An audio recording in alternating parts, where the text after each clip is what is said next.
Todos los días, en alguna parte, en alguna casa, en alguna comunidad, mujeres y niñas son violentadas, abusadas y asesinadas por el hecho de ser mujeres.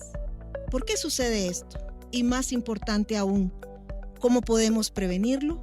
Esto es Generación, un espacio informativo y de análisis para identificar y combatir la violencia, discriminación y desigualdad contra las mujeres. Una producción del Poder Judicial de Costa Rica con la colaboración del Colegio de Periodistas y Profesionales en Ciencias de la Comunicación Colectiva de Costa Rica.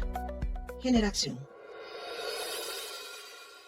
Bienvenidas y bienvenidos al podcast del Observatorio de Violencia de Género contra las Mujeres, una unidad de la Secretaría Técnica de Género del Poder Judicial de Costa Rica. Reciban un cordial saludo desde el Colegio de Periodistas y Profesionales de la Comunicación, órgano al que le damos muchas gracias por su hospitalidad y por el apoyo técnico. Yo soy Dixie Mendoza Chávez, encargada del Observatorio de Violencia de Género. Soy abogada y soy periodista y le agradecemos a todas las personas que nos siguen por medio de nuestro canal de YouTube, Facebook, Instagram y Spotify. Hoy tenemos un tema muy delicado que no siempre ocupa a los grandes titulares de los medios de comunicación, pero que carcome a las personas con más necesidades. Una lacra histórica y mundial que atenta contra la esencia misma de las personas, su dignidad, su libertad. Nos referimos a la trata de personas. Quienes cometen este delito engañan a mujeres, a hombres, a niños y niñas de todos los rincones del planeta, quienes se ven sometidos a situaciones graves de explotación. La forma más conocida de trata de personas es la explotación sexual, pero hay muchos otros tipos. Es un fenómeno mundial y Costa Rica no se escapa.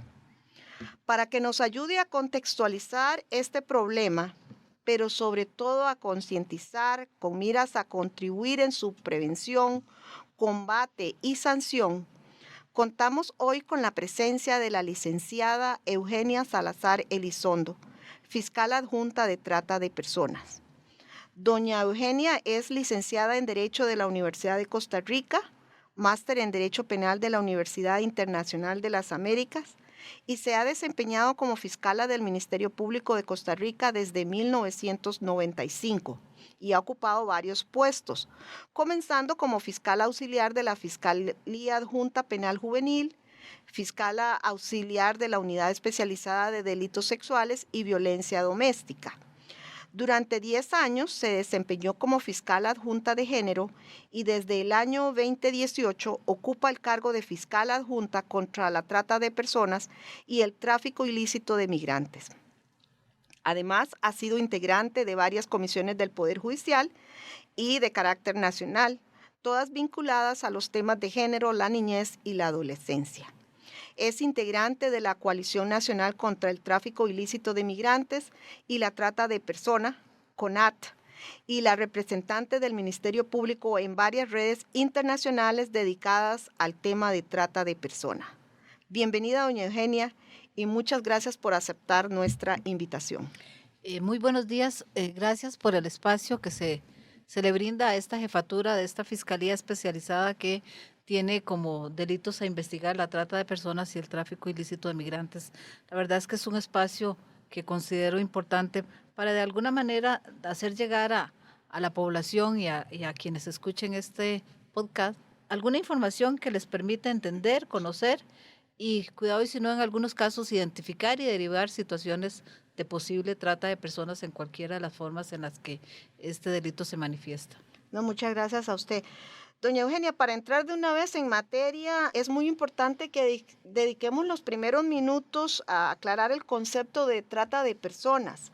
Sabemos que es un delito, pero ¿qué es exactamente? Y cuéntenos si hay diferentes tipos o fines de trata de personas. En realidad tenemos un concepto jurídico que lo encontramos en los artículos 5 de la Ley 9095 y artículo 172 del Código Penal, Pero más allá de la definición jurídica, es importante entender la trata desde un contexto más social, más socioeconómico, y entender cuáles son las causas que hacen que una persona esté en una situación de mayor riesgo de ser enganchada ante la trata, y a partir de tres elementos fundamentales que son los que nos permiten identificar trata de personas. Y son: la trata de personas, en su concepto, lleva implícita la explotación de la persona que la realiza otra persona. El otro concepto importante para entender la trata es que siempre va a haber un beneficio a través, y este beneficio no necesariamente es de orden económico, puede ser de cualquier otro tipo, y además de que por lo general vamos a encontrar algunas condiciones de vulnerabilidad que hicieron que esa persona estuviera en una condición de mayor riesgo de ser víctima de trata. Entonces, hablar de trata de personas en su concepto es hablar de explotación, de beneficio y de sometimiento. Y sometimiento tiene que ver con precisamente algunas condiciones en las que se encuentra la persona que la hacen que no tenga otra opción más que aceptar ser sometida a esas condiciones de explotación. Y aquí tal vez en este término aprovecho para introducir un tema fundamental. Si bien es cierto, la definición de trata aplica protege tanto a personas mayores como a personas menores de edad, sí existen diferencias cuando una persona que es sometida a explotación es un niño, niña o adolescente. La primera diferencia es que cuando la víctima es una persona menor de edad, la pena es más alta. Tiene una pena que va de 8 a 16 años. Es lo que nosotros llamamos trata en su modalidad agravada, pero además hay otro elemento que es fundamental, y es que cuando la víctima es una persona menor de edad, no importa, no interesa si la persona menor de edad consintió. Si ella estuvo de acuerdo en aceptar realizar la actividad, ya sea sexual, laboral o de cualquier otro tipo que tiene que ver con el fin de la trata, indistintamente de si consintió o no, el delito es trata de personas. Basta con que se dé la explotación de una persona menor de edad en cualquiera de los fines que establece el artículo 172 para estar en presencia del delito de trata de personas. Tratándose de personas adultas, el tema del consentimiento se debe analizar distinto y se requiere que exista coacción, amenaza, fraude, engaño, violencia, cualquier aspecto que de alguna manera incida o invalide el consentimiento de la persona víctima. Entonces, doña Eugenia, estamos, para ir resumiendo todo esto que nos ha dado de entrada, está en el 172 del Código Penal, el artículo 172 del Código Penal, y ya vimos que hay una diferencia cuando se trata de personas adultas y de personas menores de edad. Pero en esa definición que usted nos acaba de dar, también se ha hablado menciona como muy ligeramente diferentes fines o diferentes tipos. Tal vez si nos amplía sobre eso. En la práctica, el fin que más se detecta, que más se denuncia y por ende el que más se investiga es la trata de personas con fines de explotación sexual. Sin embargo, el artículo 172 vigente en nuestro país contiene 12 fines distintos, incluida la explotación sexual, a los que una persona puede ser sometida. Tal vez hago mención de los que con más frecuencia ocurren. El primero, obviamente, explotación sexual, explotación laboral, trabajos o servicios forzados, mendicidad forzada, adopción irregular, servidumbre, esclavitud, prácticas análogas a la esclavitud, el tema de tráfico de órganos, son algunos de los fines. Hay otros más, pero los que en la práctica se han investigado son esos. Son 12 fines mediante los cuales una persona puede ser sometida a explotación. Cuando una escucha esas amplia cantidad digamos, de comportamientos que pueden darse, ¿verdad? Y que pueden llevar a la explotación de trata de personas.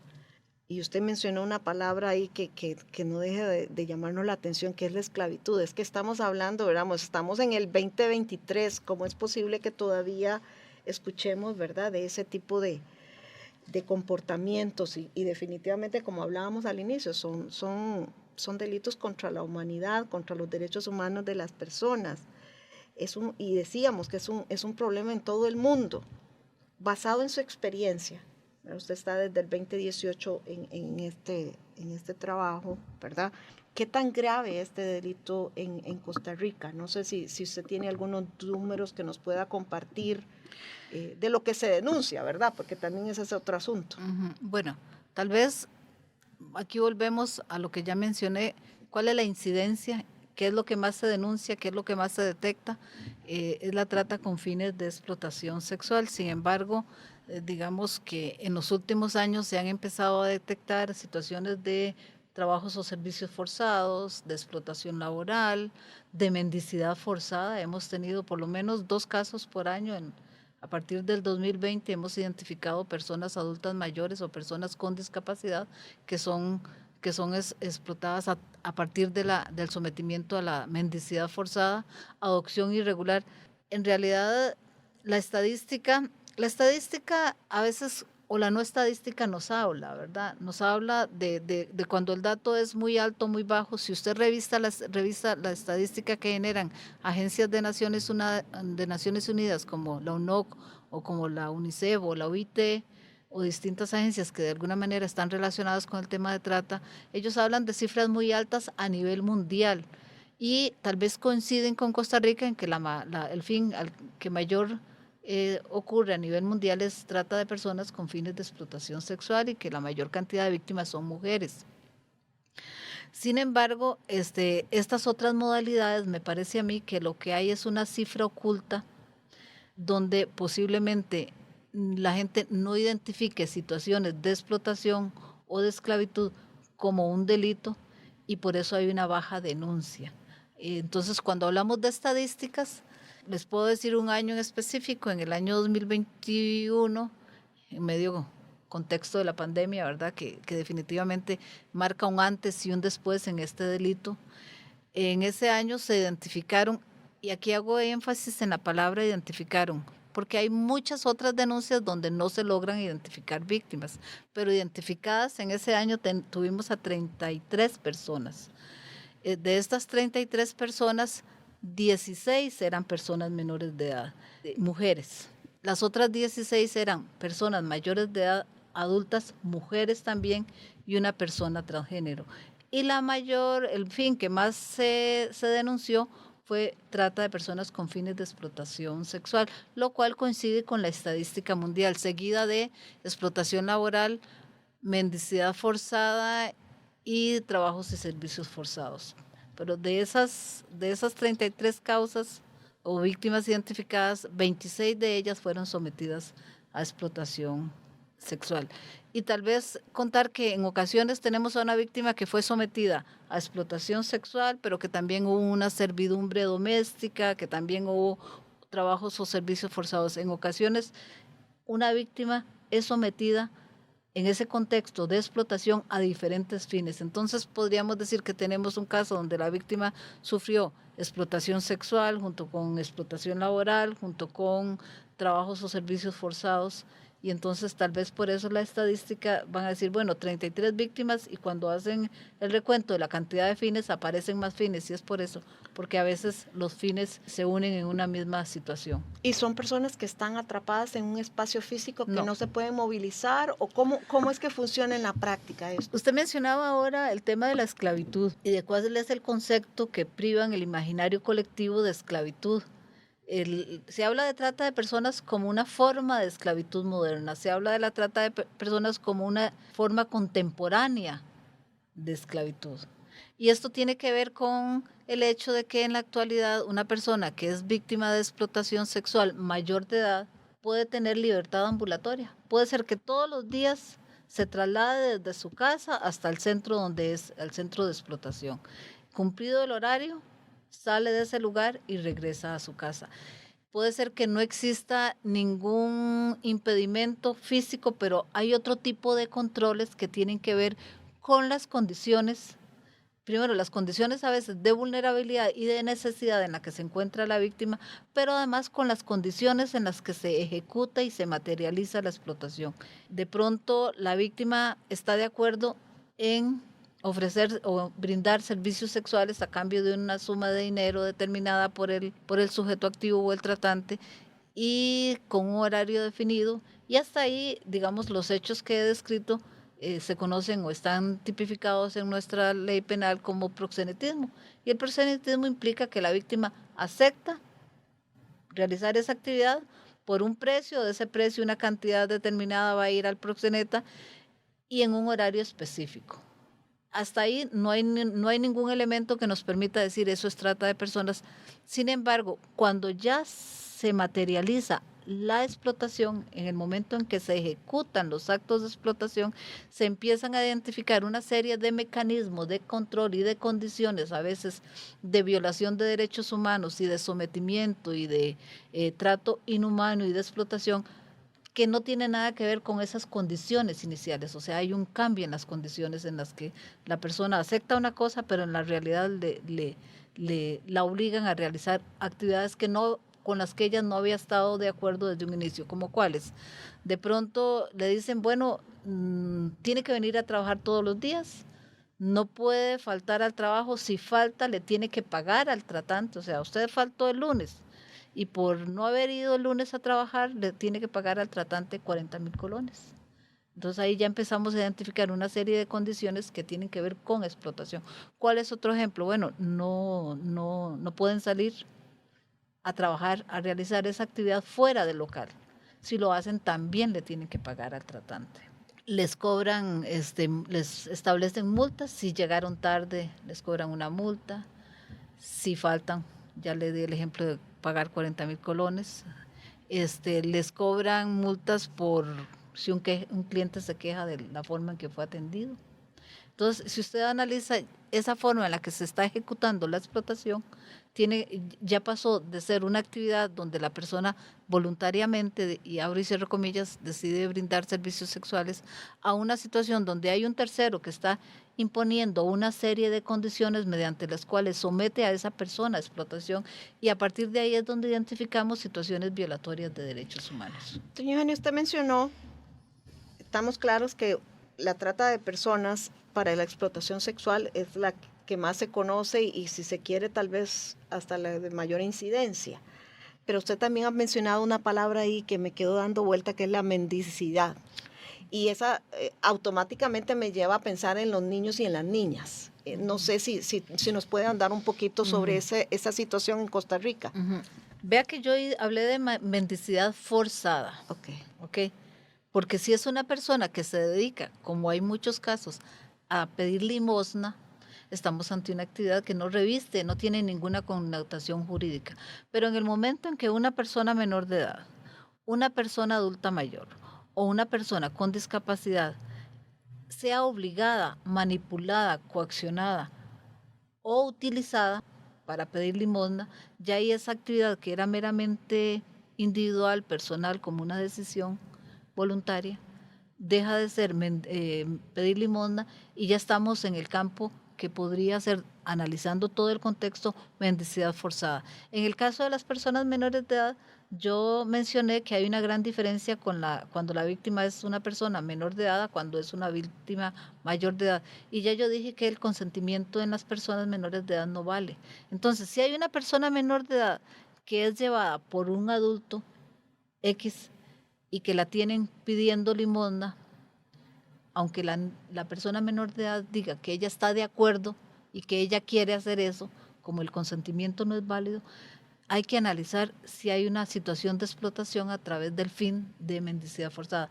En los adultos mayores, personas adultas mayores, que casi siempre el adulto mayor no solo es una persona adulta mayor, lo que ya de por sí es una condición de vulnerabilidad, sino que también tiene alguna discapacidad, que es instrumentalizada y que la tienen en determinado lugar con un horario extendido, sin ningún tipo de apoyo. Sé de un caso donde la persona tenía que pedir limosna desde las 6, 7 de la mañana hasta las 7 de la noche, sin recibir ningún tipo de alimentación, sentada en una esquina de un lugar X. Esta persona tenía una discapacidad, se tenía que movilizar en una silla. Si alguien no llegaba y la trasladaba o la regresaba a su casa, esa persona tenía que permanecer todo el día ahí, no tenía alimentación, dependía de que a las personas que estaban en la cercanía le dieran algún alimento y además utilizaba pañales. Entonces esa persona estaba desde las 7 de la mañana hasta pasadas las 6 de la tarde, sin importar si llovía, si hacía sol, si hacía frío, pidiendo limosna. Dinero que era del cual se apropiaban o que era tomado por las personas que la tenían en esa condición. Incluso la investigación documentó cómo en horas del día, en ciertos momentos llegaban a retirar lo que había recolectado. Usted acaba de decir, tenemos claridad en que aquí no vale el consentimiento cuando estamos hablando de personas menores de edad. Si ese consentimiento lo dan los padres o las madres de familia, porque esa pregunta es algo que estoy segura que alguien se está haciendo en este momento.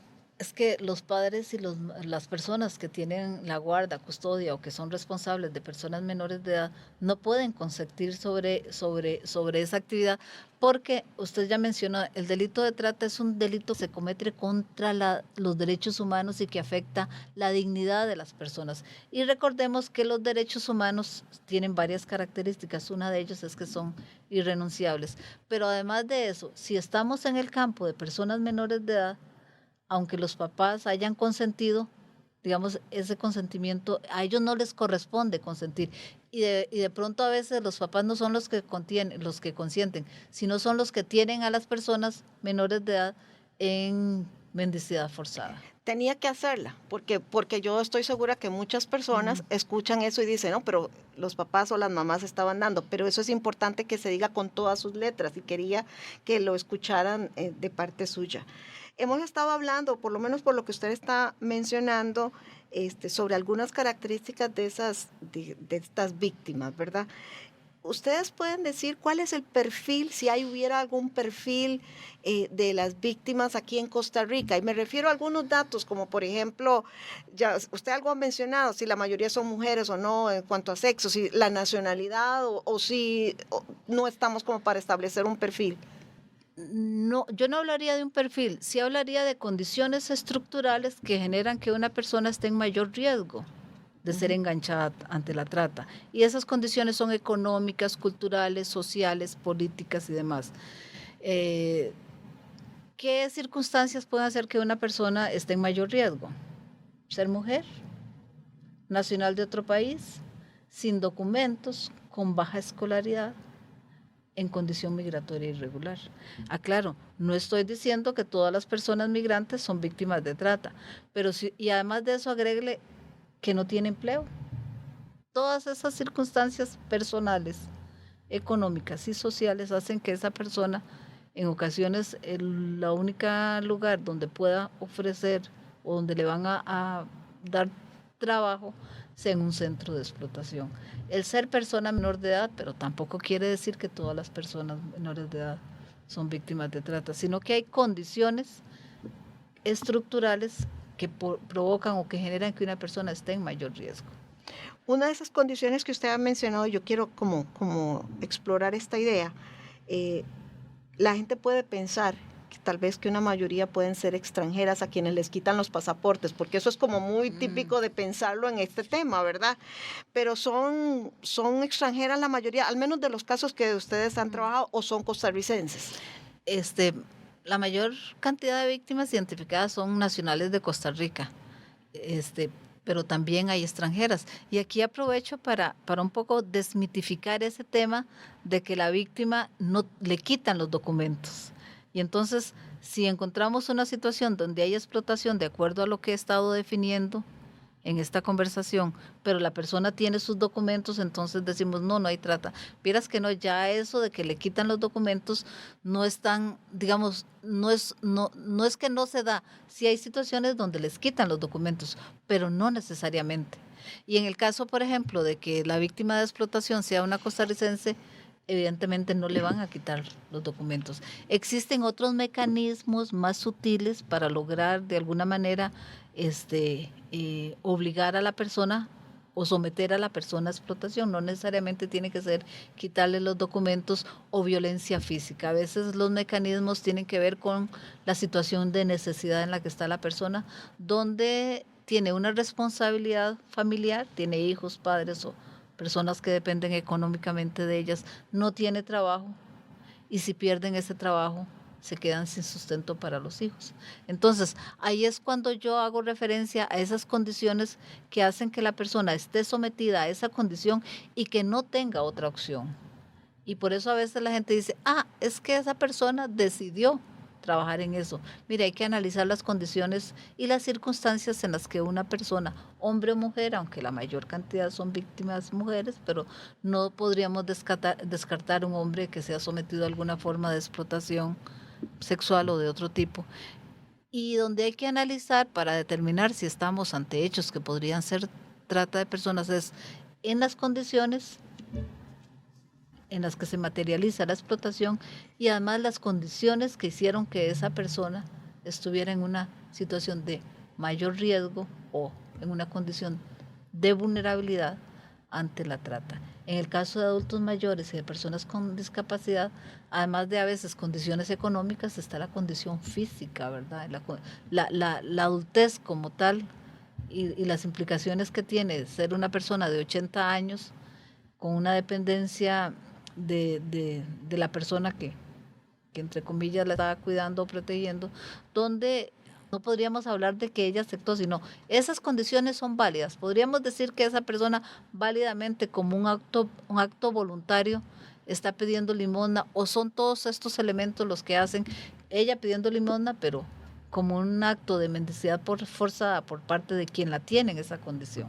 Definitivamente, por lo que acabamos de escucharle, es un problema que no se agota en lo jurídico, todo lo contrario, es un problema socioeconómico en el que estamos todas las personas envueltas y que podemos intervenir de alguna manera que no se va a terminar, porque mientras haya pobreza, mientras haya abuso de las personas que se quieren aprovechar unas de otras, pues siempre va a haber.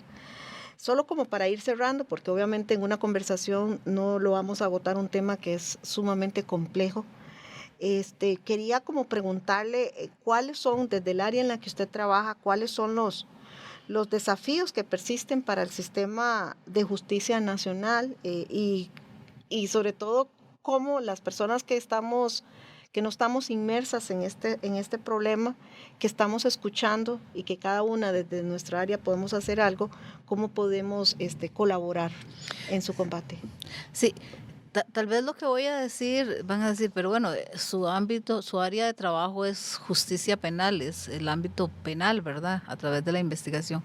Sin embargo, para mí el mayor desafío, porque tenemos una ley, una norma penal, hay una infraestructura interinstitucional que se crea con la ley 9095, que si bien no es una legislación perfecta, pero digamos que funciona para investigar y procesar este delito.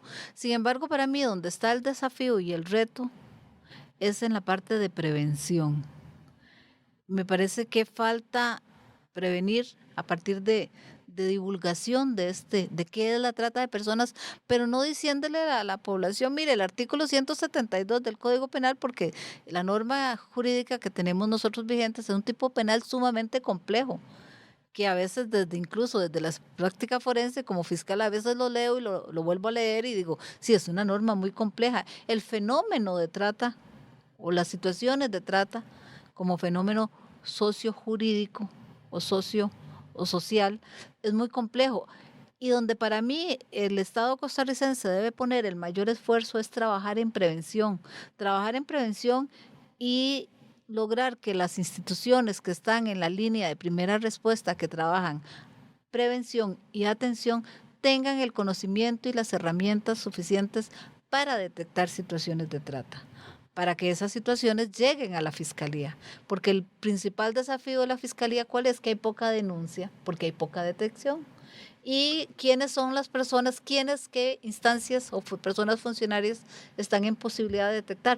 No soy yo desde la fiscalía, son quienes atienden directamente a la población. En el caso de personas menores de edad, del PANIE, el MEP, en el caso de mujeres adultas, el INAMO, Fuerza Pública, etcétera. Esos que tienen contacto directo a diario con la población tienen que tener las herramientas, el conocimiento que les permita decir, esta situación yo no sé si es trata, pero para mí hay indicadores, hay una sospecha de que hay trata, y ante esa sospecha lo que corresponde es derivar esa situación a la fiscalía. ¿Y qué señales y qué podemos hacer la sociedad civil, quienes no trabajan en la institucionalidad?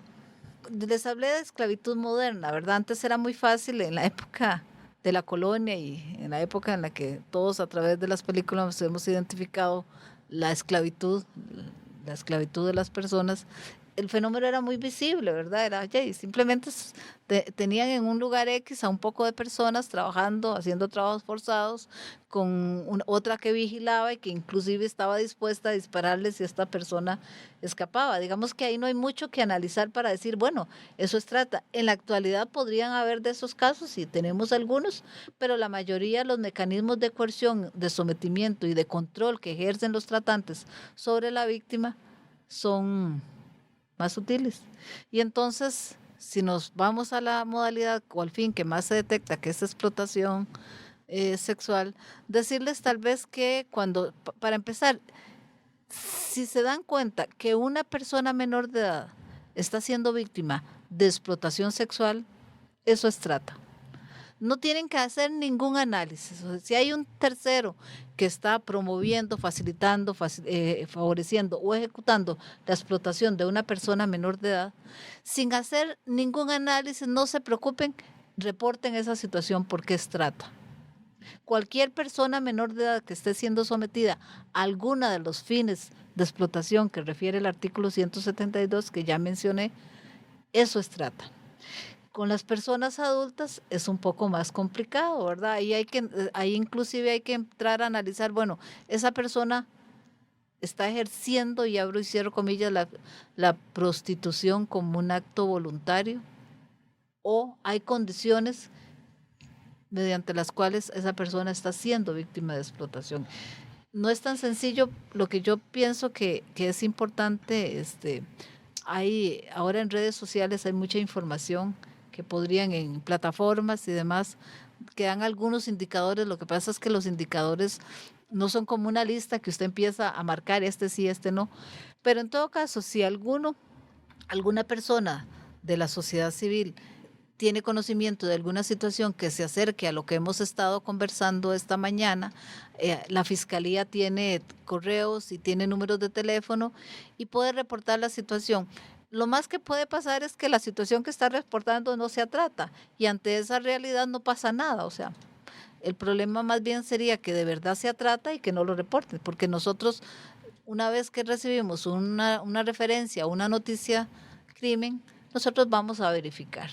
Por supuesto que es importante que si saben de alguna situación de estas, pues nos den información clave, ¿verdad? Como el lugar donde se está dando la explotación, si tienen el nombre de la persona que está cometiendo esa actividad, si tienen datos de las personas que están siendo sometidas, si hay un teléfono o la placa de un carro, cualquier información que tengan la tienen que aportar, porque bueno, no se trata solamente que digan que una persona podría estar siendo víctima de alguna forma de explotación, sino que nos tienen que dar elementos que nos permitan a nosotros iniciar la investigación, como nombres, direcciones, placas, ¿Y pueden teléfonos. hacerlo de forma anónima o tienen que identificarse?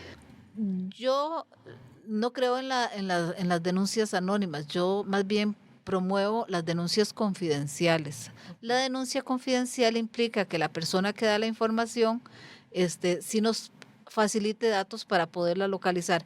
Pero en el expediente que se abre para investigar esos hechos no va a quedar ningún dato de ella. Sus datos de identificación, como nombre, teléfono, dirección y demás, se van a manejar de manera confidencial, entonces nadie va a saber nunca quién fue el que hizo esa noticia crimen.